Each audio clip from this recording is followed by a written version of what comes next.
So this year,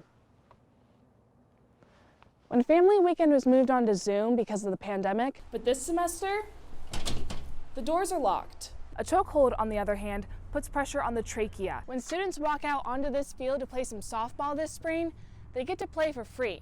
WSU volleyball takes on round 2 of the NCAA tournament tonight. Moscow offices are now open to the public. COVID-19 levels in Whitman County are trending in the right direction. WSU men's basketball has gained a new COUG. Some Pullman leaders are planning a rally in support of the Asian community. Another Washington state man has been accused of storming the U.S. Capitol back in January. The jury came to this verdict only hours ago, and people all across America tuned in to the trial. In 2020, I think there was, increased police scrutiny. Eric Garner can't breathe. Sandra Bland can't breathe. Say their names. Prosecute the police. No peace. Peace. Something Pullman PD strives for here in the Pullman community. A recent policy change at the department clearly defines which uses of force Pullman officers are allowed to use. In our policy, we've always been authorized to use the VNR, or the vascular neck restraint. We are not using chokeholds, and chokeholds are not authorized for anything less than deadly force. If used properly, the VNR technique can restrict blood flow to the brain by putting pressure on the sides of the neck, ultimately rendering someone unconscious for about 10 to 15 seconds so police can safely put them in handcuffs. A chokehold, on the other hand, puts pressure on the trachea, and Pullman Police has never used this technique and doesn't plan to. But some people don't think the VNR should even be an acceptable use of force.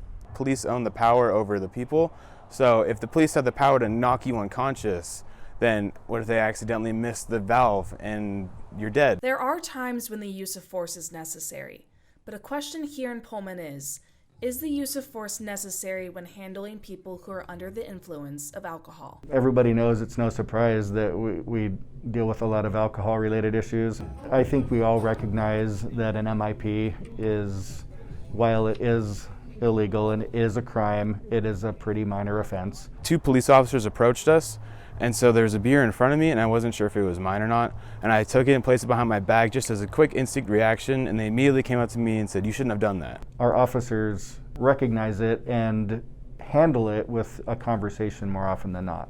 MIPs, DUIs, any other type of crime here in Pullman, Pullman officers want their community to know if the use of force is necessary, it will be used in the safest way possible. We're not going out looking to use force.